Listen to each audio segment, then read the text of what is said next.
Selamat pagi anak didik kami semua kelas 11 MIA. Tetap sehat dan tetap bersemangat.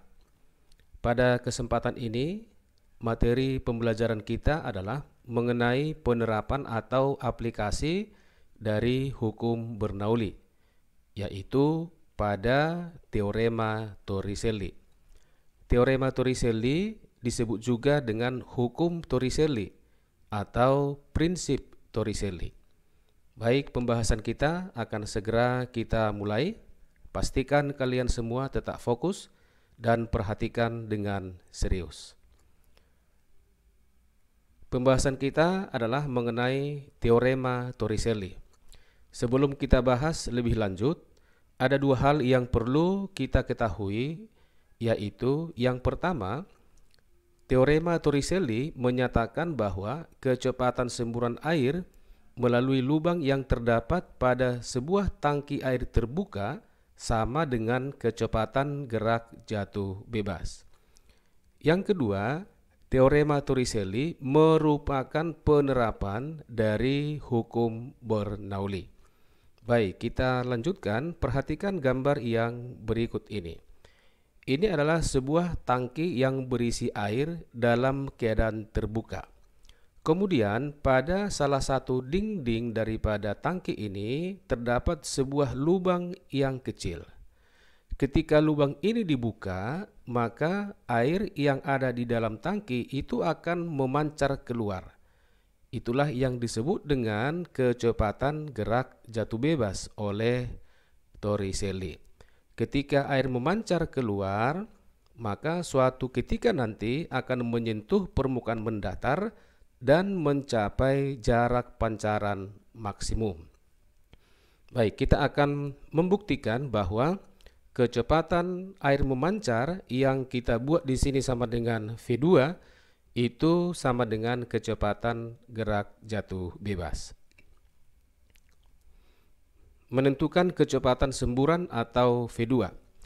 Karena teorema Torricelli ini berdasarkan atau aplikasi dari hukum Bernoulli, maka kita menuliskan kembali persamaan Bernoulli yang sudah kita pelajari sebelumnya, yaitu P1 ditambah rho GH1 ditambah setengah rho V1 kuadrat sama dengan P2 ditambah rho GH2 tambah setengah rho V2 kuadrat.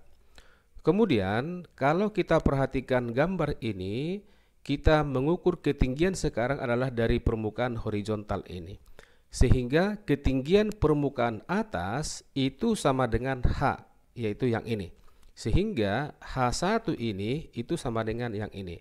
Sehingga persamaan ini kita ubah sedikit menjadi P1 ditambah rho GH tambah setengah rho V1 kuadrat sama dengan P2 ditambah rho GH2. Yang ini ketinggian daripada lubang diukur terhadap bidang horizontal, ya, tambah setengah rho V2 kuadrat. Kemudian karena tangki ini dalam keadaan terbuka dan lubang ketika terbuka, maka keduanya berhubungan dengan udara luar, sehingga nilai tekanan P1 akan sama dengan nilai tekanan P2 sama dengan tekanan udara luar.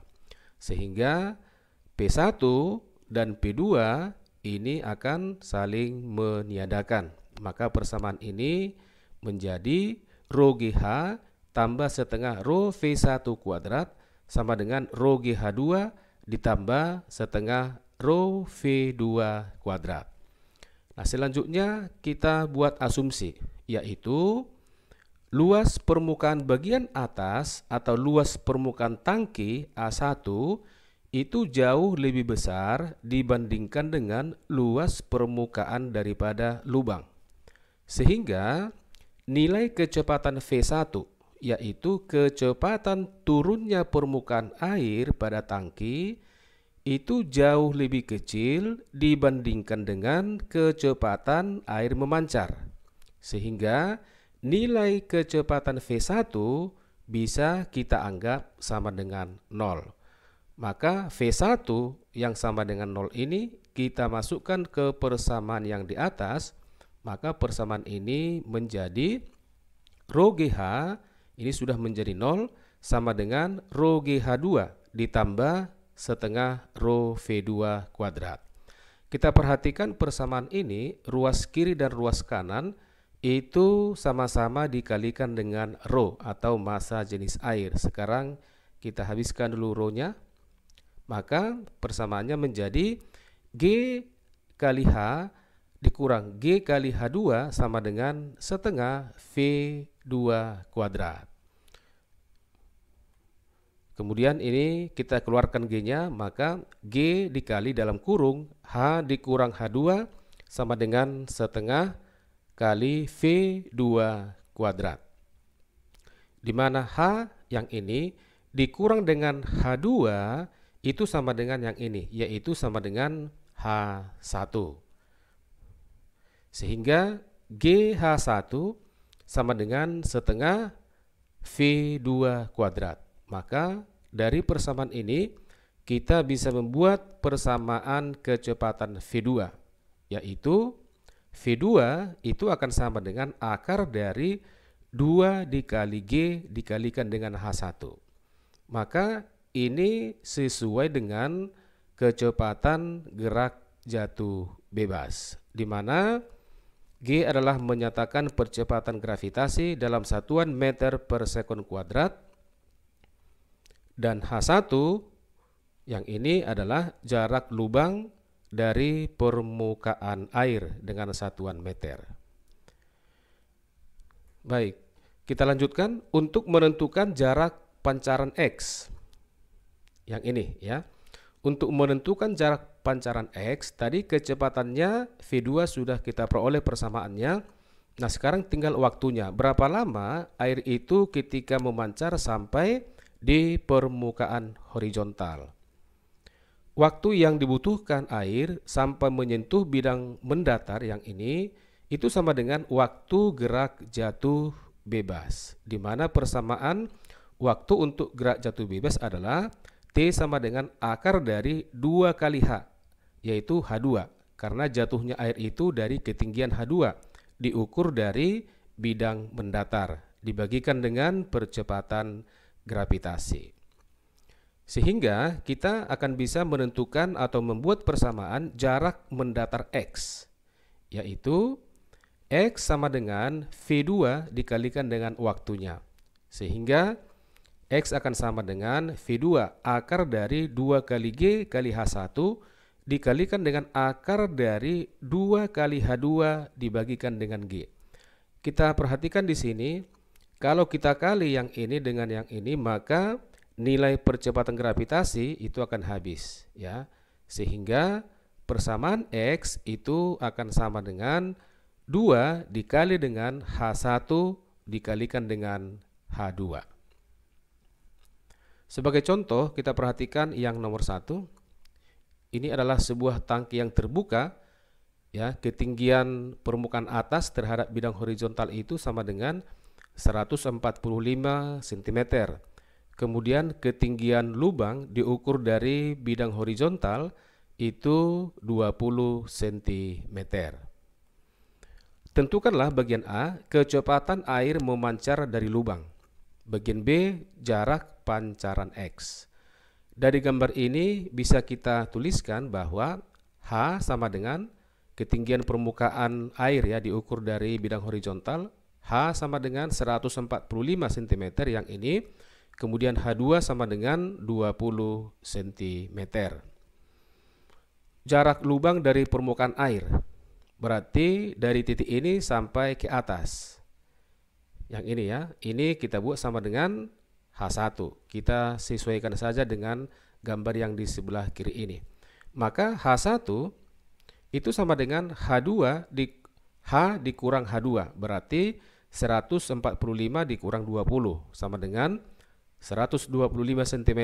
Kita ubah ke dalam satuan meter, 1,25 meter. V sama dengan akar dari 2 kali G kali H1. Ya, kita masukkan nilai H1 ke persamaan ini. berikut dengan percepatan gravitasi.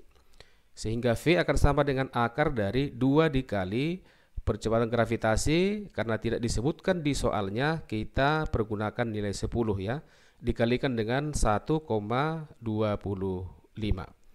10 dikali 1,25 itu sama dengan 12,5. 12,5 dikali 2 itu sama dengan 25. Berarti akar 25 sama dengan 5 meter per sekon. Selanjutnya menentukan jarak pancaran X. Jarak pancaran X kita pergunakan persamaan di sini. X sama dengan 2 dikali H1 yang ini dikalikan dengan H2. Di mana H2 20 cm itu sama dengan 0,2 meter. H1 yang ini 1,25 meter.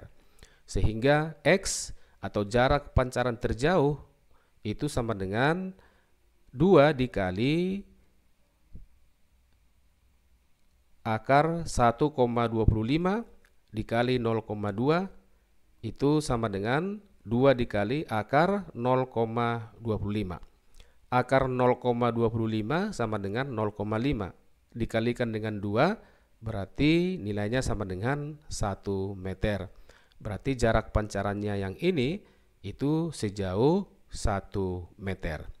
Ini soal yang berhubungan dengan tangki dalam keadaan terbuka, ya, berhubungan dengan udara luar, sama juga dengan yang ini. Kemudian kita perhatikan contoh soal yang kedua ini. Sekarang permukaan tangkinya itu sudah tertutup, ya, sudah tertutup seperti di sini.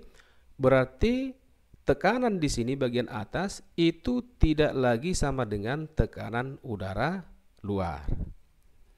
Jika P1 yang ini sama dengan 1,2 kali 10 pangkat 5 Pascal, PO atau tekanan udara luar itu pada lubang, ya, ini sudah terbuka, ya, sama dengan 1 kali 10 pangkat 5 Pascal. H1 1 meter, H2 1,2 meter. Tentukanlah kecepatan air memancar dari lubang dan jarak terjauh pancaran air. Dari persamaan Bernoulli tadi juga sudah kita pergunakan, ya. P1 ditambah rho GH1 ditambah setengah rho V1 kuadrat sama dengan P2 ditambah rho GH2 tambah setengah rho V2 kuadrat. Dengan P2 yang ini, ya, tadi di sini kita buat sama dengan P2, ya, akan sama dengan tekanan udara luar. Sehingga P2 yang ini kita gantikan menjadi tekanan udara luar. Maka persamaan ini P2-nya atau PO-nya kita buat ke ruas kiri. Sehingga P1 dikurang PO, ini tadi sudah PO, ya, dikurang, ditambah rho GH1. Kemudian ini kita pindahkan ke ruas kiri menjadi negatif. Dikurang rho GH2 sama dengan setengah rho V2 kuadrat. Ini kita pindah ke ruas kanan menjadi negatif. Berarti kurang setengah rho V1 kuadrat. Kita buat asumsi yang sama tadi, ya. Kita asumsikan bahwa permukaan luas tangki itu jauh lebih besar dibandingkan dengan luas permukaan lubang, sehingga kecepatan air V1, kecepatan turunnya air itu sangat jauh lebih kecil dibandingkan dengan kecepatan air memancar. Sehingga nilai V1 ini kita buat sama dengan 0 dan kita masukkan ke persamaan yang di atas ini. Sehingga persamaan ini akan menjadi P1 dikurangkan dengan P0 tambah rho G dikali dalam kurung, ini sama-sama dikali rho G kita keluarkan, dikali dalam kurung H1 dikurang H2 sama dengan setengah rho V2 kuadrat. Kita masukkan nilai atau angka yang sudah diketahui dari soalnya. P1 1,2 kali 10 pangkat 5 dikurang dengan 1 kali 10 pangkat 5 ditambah rho 1000 dikali G 10 dikali dalam kurung H1 itu sama dengan 1 dikurang dengan H2 1,2 sama dengan setengah dikali rho dikali 1000 dikali V2 pangkat 2. 1,2 dikurang 1 berarti 0,2 kali 10 pangkat 5 ditambah 10 pangkat 3 dikali 10 itu sama dengan 10 pangkat 4. 1 dikurang 1,2 berarti negatif 0,2 sama dengan setengah dikali 1000 berarti 500 V2 kuadrat. Sehingga ruas kiri ini akan sama dengan 2 kali 10 pangkat 4 dikurang 2 kali 10 pangkat 3 sama dengan 500 V2 kuadrat. Ini 20.000 ya, dikurang 2000 berarti 18.000 di ruas kiri ya. 18.000 sama dengan 500 dikali V2 kuadrat. Ini sama-sama kita bagi dengan 500. Ini maka 18.000 dibagi 500 itu sama dengan 36. Sehingga V2 sama dengan akar dari 36 akan sama dengan 6 meter per sekon. Inilah kecepatan air memancar dari lubang ya, 6 meter per sekon. Selanjutnya untuk menentukan jarak pancarannya kita tentukan terlebih dahulu waktu ya. Waktu air mencapai permukaan horizontal. T sama dengan akar dari 2 kali H2 dibagikan dengan percepatan gravitasi akan sama dengan akar dari 2 dikali 1,2 dibagikan dengan 10. Ini kita buat ke dalam bilangan rasional saja. Ini akan sama dengan 1/5 akar 6 sekon. Sehingga jarak pancaran X sudah bisa kita tentukan. X sama dengan V dikalikan dengan T. Kita masukkan tadi V-nya 6 meter per sekon ya, dikalikan dengan T 1/5 akar 6. Maka X sama dengan 6 dikali 1/5 akar 6. 6 dikali 1/5 sama dengan 1,2. Berarti X akan sama dengan 1,2 akar 6 meter. Demikian pembelajaran kita kali ini. Terima kasih atas perhatian kalian semua. Sampai bertemu pada pembelajaran selanjutnya dan selamat belajar.